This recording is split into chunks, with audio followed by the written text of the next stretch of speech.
مساء الخير، ازيكم يا حبايب قلب؟ عاملين ايه؟ انا هخبز لكم النهارده ان شاء الله مخبوزات اسمها غريب شويه، اسمها كفافي، مش هتسمعوا عنها كتير. هقول لكم المقادير وامشوا معايا خطوه بخطوه عشان تطلع معاكم مظبوطه.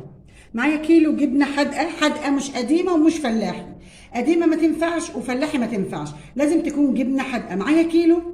معايا 3 معالق كبار خميره، ومعايا معلقه كبيره ملح.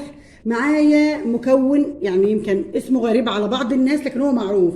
معايا دقيق ذرة، ربع كيلو دقيق ذرة لازم منه في الكفافي. معايا 4 كيلو دقيق متعدد الاستخدامات، ومعايا 2 كيلو لبن. انا غليتهم وحطيتهم في التلاجة عشان يعملوا الوش ده. ومعايا نص كيلو زبده صفراء، ومعايا ربع كيلو سمنه بلدي. انا سايباهم يغلوا على النار لان لازم يتحطوا على الدقيق بيغلوا، ما يغلوش ما يبقوش كفافي. السمنه تغلى وتضاف على الدقيق. انا هوريكم انا بعمل ايه ويا ريت تتابعوني. خلاص يا حبايبي كده انا ضفت الملح وضفت الخميره. هحط السمنه والزبده وهي بتغلي على الدقيق زي ما احنا شايفين كده. شايفينها بتفور ازاي على الدقيق؟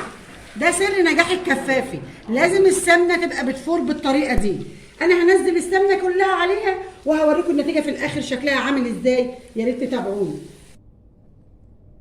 انا دلقت السمنه بتغلي عليهم يا حبايبي. بعد ما نزلت نفرك كده، نبسس الدقيق زي ما يكون بنعجن كحك، نبسسه بالسمنه كده، نخليه معانا اصفر كده من السمنه من السمنه البلدي والزبده الصفراء. نقعد نبسس فيهم كده يجي نص ساعه لغايه ما ندخل السمنه في الدقيق كده، واوريكم النتيجه في الاخر ان شاء الله عامله ازاي، يا ريت تتابعونا. خلاص كده يا حبايبي السمنه بقت متجانسه مع الدقيق ما شاء الله. الدقيق كله بقى شكله اصفر ازاي، ما شاء الله ما شاء الله، وبيفري ازاي، ما عادش في سمنه باينه ان هي موجوده فوق الدقيق. خلاص كله كده اتشربه. انا هنزل باللبن. بسم الله الرحمن الرحيم كده.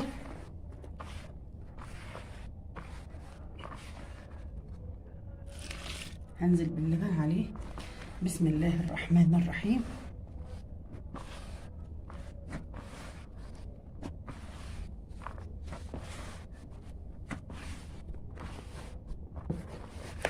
هسقيه لبن لغايه ما احس ان العجينه معايا ما عادش محتاجه لبن، لغايه ما تشرب اللبن كله ويبقى العجينه يابسه معايا، اقدر اشكلها زي ما انا عايزه.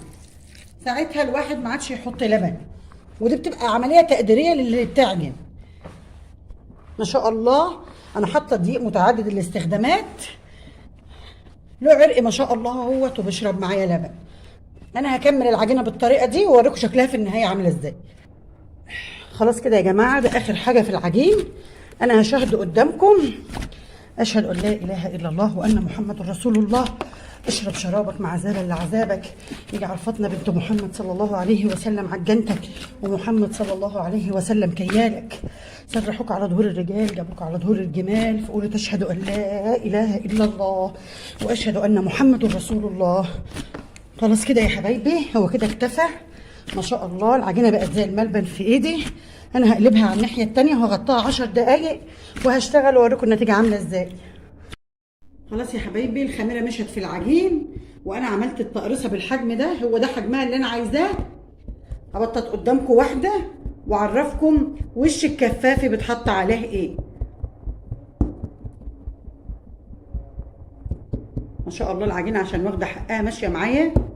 ممكن تشتغلي بالنشابه عادي، اللي تحبوه اشتغلوا بيه، والحجم اللي انتوا عايزينه كمان. كل واحد طبعا رغبته، حجم التقريصه ايه، حجم القرصه ايه، زي ما انتوا عايزين زي ما انتوا حابين.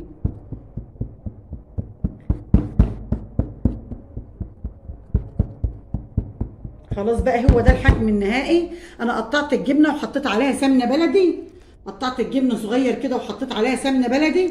باخد كده من عليها الجبنه بالسمنه البلدي وبحط على الوش بالطريقه دي. برضو تقللي الكميه تكتريها تبع ما انت عايزه. بالطريقه دي على وشها سمنه بلدي وجبنه حادقه. انا عملت كميه هنا اهوت، يا ريت تشوفوها معايا. ده الكميه اللي انا عملتها اهو.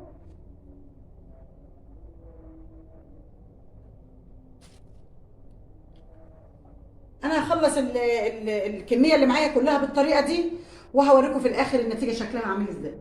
خلاص كده يا حبايبي، انا خبزتهم في الفرن الغاز مش فرن البوتاجاز، زي ما انتم شايفينهم معايا بالمنظر ده ما شاء الله، بتفري زي البسكوت والكحك.